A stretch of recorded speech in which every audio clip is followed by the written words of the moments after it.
Hello बच्चों, कैसे हैं? Lewis basic strength. Lewis base क्या होते हैं? लुईस बेस होते हैं जिनके पास एक से ज्यादा, जो भी इलेक्ट्रॉन रिच स्पीशीज होते हैं जिनके पास एक से ज्यादा लोन पेयर हो, एक या एक से ज्यादा, और उनकी टेंडेंसी है उन्हें डोनेट करने की।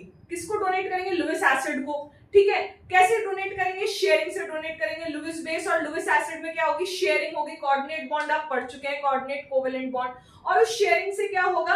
बॉन्ड बनेगा लुईस बेस और लुईस एसिड में। शेयरिंग का मतलब ओवरलैपिंग होगी। तो सबसे पहले तो उसके पास लोन पेयर होने चाहिए, टेंडेंसी टू डोनेट देम।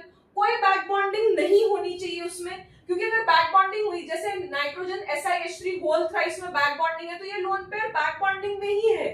तो ये जब बैक बॉन्डिंग में इन्वॉल्व है तो दूसरे को कैसे देगा? जब ये मॉलिक्यूल में खुद में इन्वॉल्व है तो दूसरे को नहीं दे सकता। तो ये अच्छा लुईस बेसिक है, लुईस बेस है इसके कंपैरिजन में।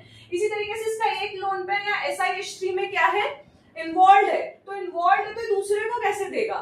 ठीक है, एक तो ऑलरेडी इन्वॉल्व है, ऑलरेडी पॉजिटिव चार्ज है बैक बॉन्डिंग से, और एक और को भी दे देगा तो वो पॉसिबल नहीं, क्योंकि ऑक्सीजन हाईली इलेक्ट्रोनेगेटिव है। तो यहाँ पे OMe2 अच्छा लुईस बेस है। फिर बात करते हैं, अगर हम पीरियड में बात करते हैं, जैसे NH2-, OH-, F- की बात करें, तो लुईस बेसिक स्ट्रेंथ किस पे डिपेंड करती है? इलेक्ट्रोनेगेटिविटी ऑफ डोनर एटम में। तो पहली चीज कि एक से ज्यादा लोन पेयर होनी चाहिए और उन्हें देने की टेंडेंसी होनी चाहिए। बैक बॉन्डिंग नहीं होनी चाहिए, और then electronegativity of donor atom जितनी ज्यादा होगी, इलेक्ट्रोनेगेटिविटी ज्यादा मतलब वो होल्ड करके रखेगा, देगा नहीं, तो F- होल्ड करके रखेगा।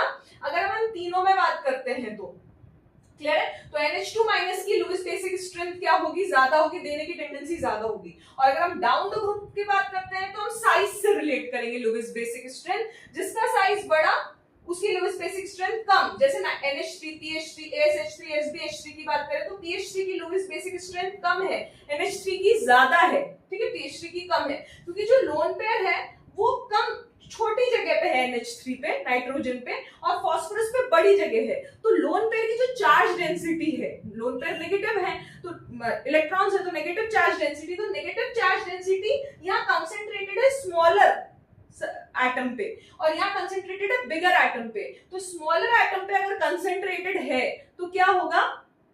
उसकी चार्ज डेंसिटी ज्यादा होगी और वो देने की टेंडेंसी ज्यादा रखेगा पॉजिटिव सेंटर्स को। क्लियर है? तो लुईस एसिड के साथ ये रिएक्शन जल्दी करेगा, इसका मतलब ये ज्यादा अच्छा लुईस बेस है, क्योंकि लोन पेयर लोकलाइज्ड है। लोन पेयर क्या है? डिस्पर्स नहीं है, फैला नहीं है बड़े एटम पे, बल्कि लोकलाइज्ड है, उस कंसेंट्रेटेड है छोटे से एटम पर। क्लियर है? तो ये हो गया OH- की लुईस बेसिक स्ट्रेंथ ज्यादा है SH- से। अगर डोनर साइड सेम है, यहाँ पे भी ऑक्सीजन डोनर है, यहाँ पे भी ऑक्सीजन डोनर